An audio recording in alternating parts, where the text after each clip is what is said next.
Assembly రోజున governor ప్రసంగం రోజున ఉభయ సభలను ఉద్దేశించి గవర్నర్ మాట్లాడే ప్రసంగంలో గవర్నర్ను ఖచ్చితంగా నిలదీస్తూ గవర్నర్ ప్రసంగాన్ని అడ్డు తగులుతూ గవర్నర్ను ఖచ్చితంగా నిలదీస్తూ వైఎస్ఆర్సీపీ గలం విప్పుతుంది. దాని తర్వాత ఖచ్చితంగా మళ్ళీ మంగళవారము వైఎస్ఆర్సీపీకి సంబంధించిన ఎమ్మెల్సీలు, ఎమ్మెల్యేలు, ఎంపీలు, రాజ్యసభ సభ్యులు, లోక్సభ సభ్యులు అందరూ కూడా ఢిల్లీకి వెళ్తారు. వెళ్ళి బుధవారము ఢిల్లీలో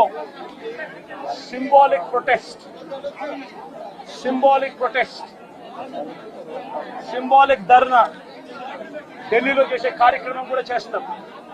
రాష్ట్రంలో జరుగుతూ ఉన్న దాడులు, రాష్ట్రంలో ఉన్న లా అండ్ ఆర్డర్ పరిస్థితులను దేశమంతా కూడా చూసేట్టుగా, దేశమంతా కూడా దీన్ని గమనించి, దేశమంతా కూడా దీన్ని వాళ్ళు కూడా ప్రొటెస్ట్ చేసే విధంగా దీన్ని హైలైట్ చేసే కార్యక్రమం చేస్తాం. ప్రధానమంత్రి గారి అపాయింట్మెంట్ ఇప్పటికే అడగడం జరిగింది. అమిత్ షా గారిని ప్రెసిడెంట్ అపాయింట్మెంట్ కూడా అడగడం కూడా జరుగుతుంది. వీళ్ళందరూ కూడా అపాయింట్మెంట్ ఇస్తే వీళ్ళందరినీ కూడా కలిసి వీళ్ళందరికీ కూడా చెప్పే కార్యక్రమం కూడా చేస్తాం. సరే, ఈ ఇష్యూలో మీ చెప్పేటప్పుడు నువ్వు ఫ్లో పోతుంది కదా. నువ్వు ఎంత ఆంధ్రజ్యోతి విలేకరు అయితే మాత్రం మధ్యలో వచ్చి చెప్పడం ధర్మం కాదు కదా. ఏం చెప్తా సీరియస్ గా జరుగుతా ప్రధానమంత్రి అపాయింట్మెంట్ను, హోంమంత్రి అపాయింట్మెంటు, ప్రెసిడెంట్ గారి అపాయింట్మెంటు, వీళ్ళ ముగ్గురు అపాయింట్మెంట్ కూడా అడగడం జరుగుతూ ఉంది.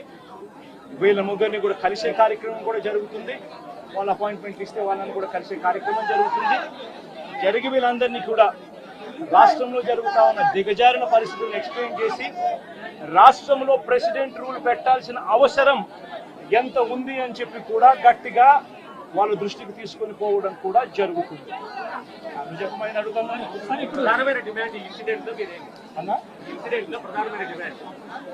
ఈ ఇన్సిడెంట్ లో ప్రధానమైన డిమాండ్ ఒకటేనా, ఆ కుటుంబం ఏం పాపం చేసిందని చెప్పి ఆ కుటుంబంలో ఒక మనిషిని చంపారు.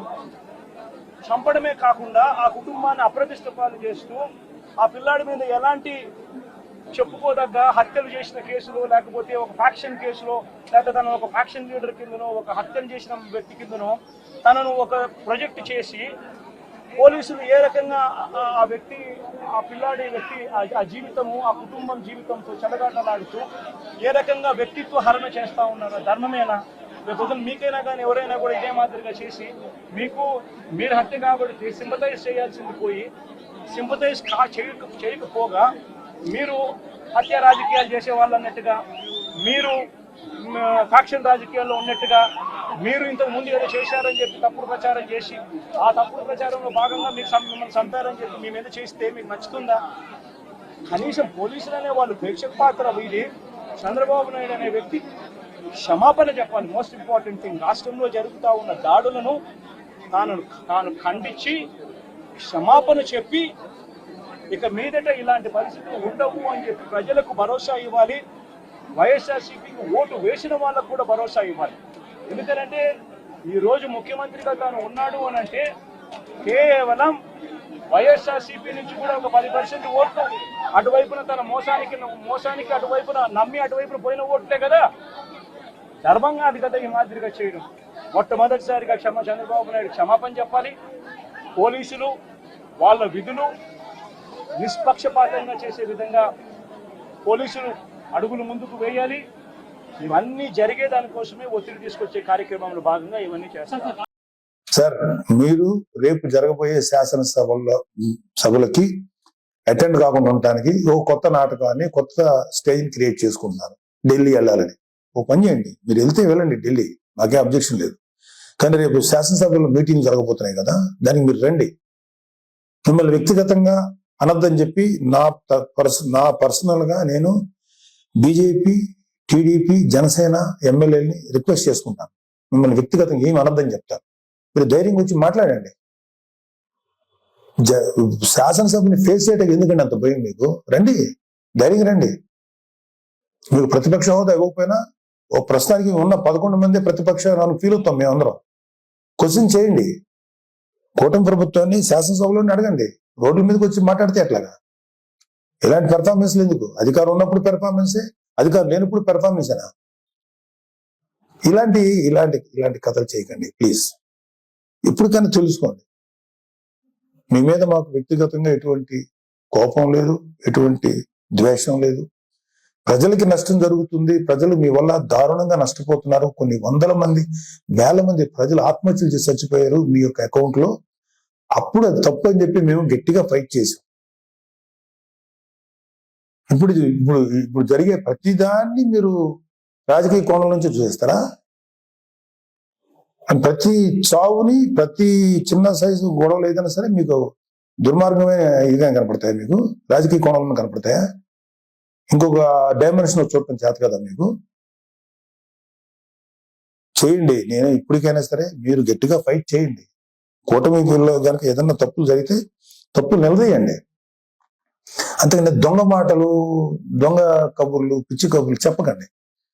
మీకు ఒక పేపర్ ఉంది, మిమ్మల్ని మీకు భజన చేసేటువంటి కొన్ని మీడియా సంస్థలు ఉన్నాయి, పర్లేదు, వాటిని మీరు ఉంచుకోండి. కానీ మాట్లాడేదానికి, లేకపోతే మీరు ఏదైనా ఒక వ్యక్తిని నేరస్తుడిగా చేసేదో, లేకపోతే ఒక వ్యక్తిని రెస్పాన్సిబుల్ గా చేసేదానికి ఒక ఇంగితంగా, ఒక సెన్సిబుల్ గా ఉండాలి. నేను అసలు మాట్లాడకూడదు, నాకెందుకు, నేను పార్టీ పనిలో చేసుకునేవాడిని, నాకు ఈ పొలిటికల్ గా నేను మాట్లాడకూడదని నేను ఇంతకాలం మాట్లాడాను. ఎన్నిసార్లు గత 40 రోజుల నుంచి ఊదర కొడుతున్నారు. అధికారం శాసనసభలో ప్రమాణ స్వీకారం చేసిన మొదటి రోజు నుంచి ఏం చేయట్లేదు. వెయిట్ చేయండి, అన్నీ చేస్తారు. అలాగే మీ వైసీపీ ప్రభుత్వ హయాంలో మీ మీ నాయకులు, మీ రౌడీలు, మీ మాఫియా ఎమ్మెల్యేలు అందరూ ఎలాంటి దుర్మార్గాలు చేశారు, ఎలాంటి తప్పులు చేశారు, ఎన్ని వేల కోట్ల రూపాయలు కుంభకోణాలు చేశారు, అవన్నీ లిస్ట్ వస్తాయి, అవన్నీ బయటకు వస్తాయి, తగిన శిక్ష పడుతుంది. మీరు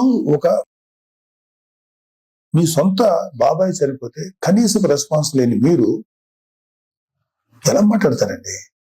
ప్లీజ్, ఇది కరెక్ట్ పద్ధతి కాదు. ఇప్పటికైనా నేర్చుకోండి, ఇప్పటికైనా తెలుసుకోండి.